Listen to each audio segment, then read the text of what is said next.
পবিত্র ঈদুল আজহার বাকি আর 2 দিন। প্রিয়জনদের সঙ্গে সেই আনন্দ ভাগাভাগি করতে শেকড়ের টানে বাড়ি ছুটছেন মানুষ। ঈদযাত্রার পঞ্চম দিন বুধবার সকাল থেকেই রাজধানীর কমলাপুর রেলওয়ে স্টেশনে ঘরমুখো মানুষের ভিড়। স্বাচ্ছন্দ্যময় স্বস্তির যাত্রায় উচ্ছ্বাসের ছাপ যাত্রীদের মধ্যে। মা বাবা ছেলে মেয়ে বউ আছে, এদের সাথে ঈদ করার মজা আলাদা। অনেক আনন্দ লাগছে। আমি বাড়িতে গিয়ে ঘুরবো আর গিয়ে ঈদ করবো। গতবার যেমন ভিড় ছিল এবার কোনো ভিড় নাই। আলহামদুলিল্লাহ ফ্যামিলি নিয়ে খুব ভালো যাচ্ছে। দু একটি বাদে সকাল থেকে প্রায় সব ট্রেনই কমলাপুর ছেড়েছে নির্ধারিত সময়ে। অন্যান্য বছর উত্তরবঙ্গগামী ট্রেনের শিডিউল বিপর্যয়ের অভিযোগ বেশি থাকলেও যমুনা রেল সেতু চালু সহ ব্যবস্থাপনাগত উন্নতির সুবাদে এবার বদলে গেছে চিত্র। শিডিউল টাইমে ট্রেন আসা যাওয়া এটা কিন্তু নির্ভর করে পুরোটাই প্রশাসনের হাতে শৃঙ্খলার উপর।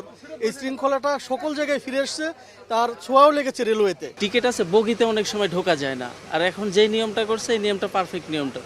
টিকিট আছে, ভিতরে প্রবেশ করতে পারতেছে। সকাল থেকে সড়ক পথেও দেখা যায় স্বস্তির যাত্রা। মহাসড়ক যানজট মুক্ত রাখতে হাইওয়ে পুলিশের সঙ্গে কাজ করছে সেনাবাহিনীও। অন্য বাসগুলোতে ভাড়া কম ছিল, বাট আমি সময় মতো না কাটার জন্য ভাড়াটা একটু বেশি দিয়ে টিকিট কাটতে হচ্ছে। গ্রামে যাওয়া, সবার সাথে একসাথে ঈদ করা যায়, তো এক্সাইটেড। টাইমলি আসি, তারপরে 1-1.5 ঘন্টা 2 ঘন্টা পরে বাস আসে।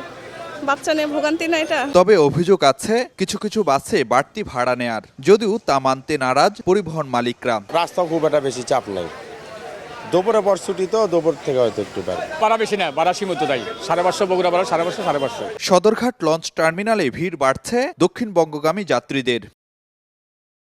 পরিবহন সংশ্লিষ্টরা মনে করছেন বুধবার শেষ কর্মদিবস হওয়ায় বিকেল থেকে সব পথেই শুরু হবে ঈদযাত্রার মূল চাপ। ফারুক ভিয়া, রবিন, সময় সংবাদ, ঢাকা।